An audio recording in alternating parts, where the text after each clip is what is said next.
Hello. Today we're going to be reading Morgan and Me, written by Stephen Cosgrove, illustrated by Robin James. Treat your friends the same way you would like them to treat you.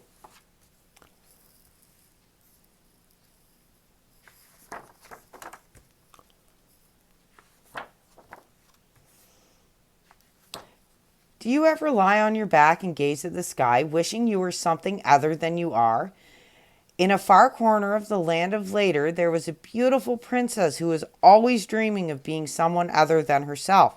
When her chores in the castle were to be done, she could be found lying on her back, dreaming of paupers, princesses, and dewdrops. She would dream she was a pauper, for she was. She would dream she was a princess, for she was. And she would dream that she was a dewdrop, but she really wasn't a dewdrop. One day, as she was watching the clouds puff and billow across the sky, her father shouted at her from the castle, "I've told you before to clean your room. Now I find you've done nothing all day but dream." "I'll be there in a minute," she shouted, but instead of minding her father, she decided to take a walk in the woods. "I don't need to clean up my room right now," she thought as she walked along the path. "I'll do it, but just a little later." She walked deeper and deeper into the forest. The trees made a beautiful canopy over her head. The moss at her feet felt like a velvet carpet. "I should go back before I get lost. I'll go back, but just a little later." She walked on and on into the forest. "I should find something to eat, for I am so very hungry. I'll look for food, but just a little later." The forest became darker and the path became twisted and gnarled. Brambles were tearing at her clothing, but the little princess knew the path must be prettier up ahead. Besides, she could always turn around and go back later.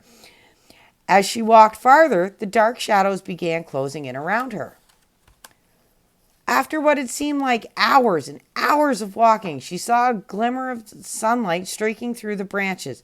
"That must be a meadow," she said. With that, she hurried through the stickers and darkness into the sunlight ahead. Happily, she stepped into the clearing. "What a beautiful meadow," she thought. "There are flowers growing in every corner, and the clover. Just smell the clover." The princess was absolutely delighted. Never had she seen anything quite so beautiful. She was still hungry, and she knew she had to get home. But she could always do that, just a little later.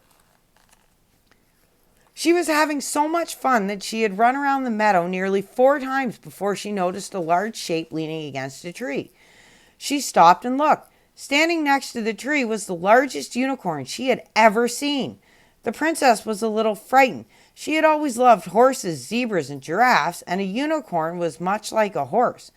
Boldly, she walked right up to him and asked, "Why are you standing there, Mr. Unicorn?"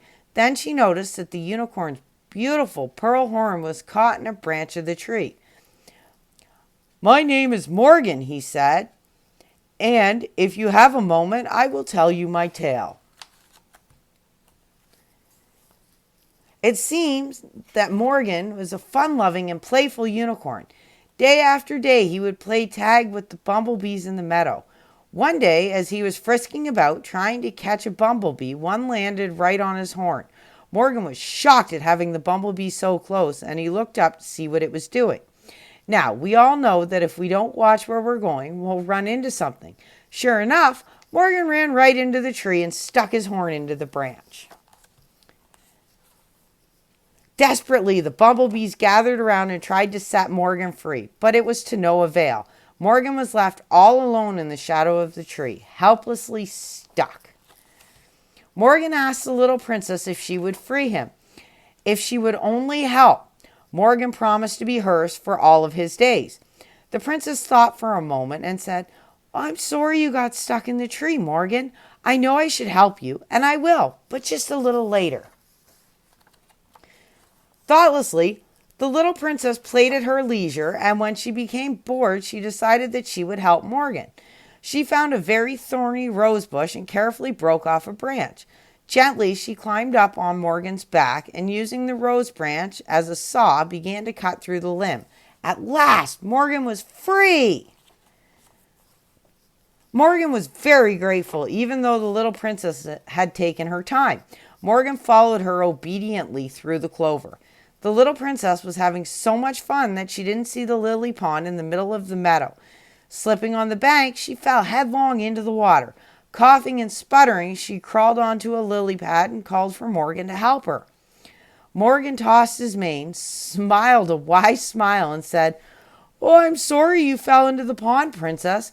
I know I should help you, and I will, but just a little later." "But I'll catch cold sitting on this lily pad," said the princess. "Won't you please help me now?" Sadly, the princess thought a moment. Then she remembered all the times that her father had asked her to clean her room, and she had always put it off until later. She even knew how Morgan must have felt when she told him she'd help him later. With a tear in her eye and a lump in her throat, she said, "Morgan, I'm sorry for always living in the land of later. Please help me. I promise to always to do what should be done now instead of just a little later." Morgan nodded his head and slowly lowered his great horn so the princess could climb from the water. Then, and forever after, Morgan and the little princess were the closest of close friends. Now, when the princess and Morgan have finished all their chores, they lie upon the grass and dream of being something other than what they are. They dream of paupers, princesses, and dewdrops. And sometimes, just so he won't scare anybody, Morgan doesn't wear his horn. The end. And that's it for today's episode of Storytime with Jen. We will see you tomorrow.